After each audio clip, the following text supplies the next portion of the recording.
శుభలేఖ కానివ్వండి, ఏడిది నాగేశ్వరరావు గారి పూర్ణోదయం నుంచి వచ్చేటువంటి సినిమాలు స్వయం కృషి, ఆపద్ బాంధుడు ఇవి నటించడం అన్నది నాకు దక్కిన గొప్ప అదృష్టం, అవకాశం అని.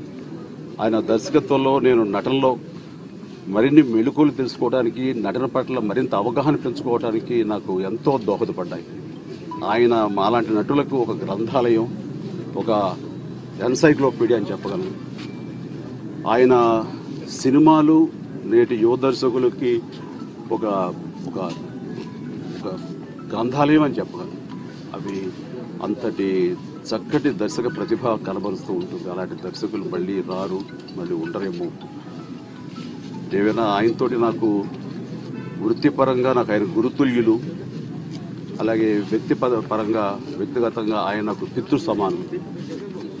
ఆయనకి నాకు ఈ అనుబంధం ఎలాగ ఏర్పడిందో ఏమిటో తెలియదు. నిజంగా దైవేచ్ఛ. చాలా సందర్భాలు చెప్పాను. నేను డైట్ చేసి ఏమి తినకుండా షూటింగ్ చేస్తుంటే అది సబబు కాదు అంటూ ఆయన చేతితోటి అన్నం కలిపి నాకు అన్నం పెట్టేటువంటి సందర్భం తలుచుకుంటుంటే నిజంగా చాలా బాధగా అనిపిస్తుంటుంది. అది సినిమా పరిశ్రమలో చాలా తక్కువగా చూస్తున్నారు. బహుశా చూడమేమో. ఒక గొప్ప దర్శకుడికి ఒక నటుడి పట్ల అంత ప్రేమ వాత్సల్యం ఉంటాం, మనం చూడం. అందుకని ఆయన పట్ల నాకు ఆ తండ్రి భావం నాకు అలా ఉండిపోయింది. ఆ భావంతో ఇంద్ర షూటింగ్ వారణాసిలో జరుగుతున్నప్పుడు అమ్మని అంటే జయలక్ష్మి గారిని, విశ్వనాథ్ గారిని అక్కడికి పిలిస్తే బాగుండు అని అనిపించి అనుకున్న తడవుగానే వారికి ఫోన్ చేయగానే రమ్మంటావిటయ్యా అన్నారు. రండి గురుగారు, మీరు డెఫినెట్గా బాగుండి, అమ్మను కూడా తీసుకురండి అంటే. ఇది చిరంజీవి పిలుపు అనుకోవట్లేదయ్యా, శివశంకర వరప్రసాద్ పిలుపు అనుకుంటున్నాను, ఆ శివుడే పిలిచాడు అనుకుంటున్నాను, బయలుదేరతానని చెప్పేసి నేను చేసిన ఏర్పాట్లకి ఆయన వచ్చేసి 2 days అక్కడ నాతో పాటు వారణాసిలో ఉండి ఆతిథ్యం పొంది, అది ఇలాంటివన్నీ కూడా మేము అనుకుంటే అది జరగదయ్యా, శివేశ్చ, ఆ శివుడు పిలిస్తే జరుగుతుంది, అది నీ ద్వారా నాకు సంక్రమించడం, నాకు జరగడం అనేది నాకు గొప్ప అదృష్టం అని అంటుంటే, అదే ప్రేమ వాత్సల్యం నిన్న మొన్నటిదాకా ఆయన కనబరుస్తుంటే నిజంగా ఒక తండ్రిని పోగొట్టుకున్నంత బాధ, భారంగా ఉంది. అది దైవ సంకల్పమో లేకపోతే యాదృచ్ఛికమో తెలియదు.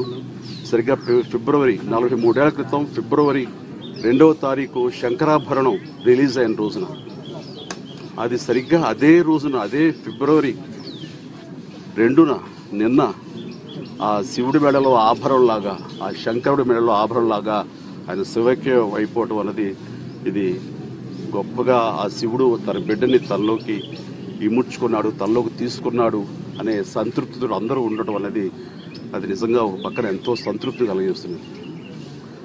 ఆయన ఆత్మ శాంతి చేకూరాలని, ఆ కుటుంబ సభ్యులకు అన్ని రకాలుగా తట్టుకునే శక్తిని ఆ భగవంతుడు ఇవ్వాలని నా ప్రగాఢ సానుభూతిని తెలియజేస్తున్నాను.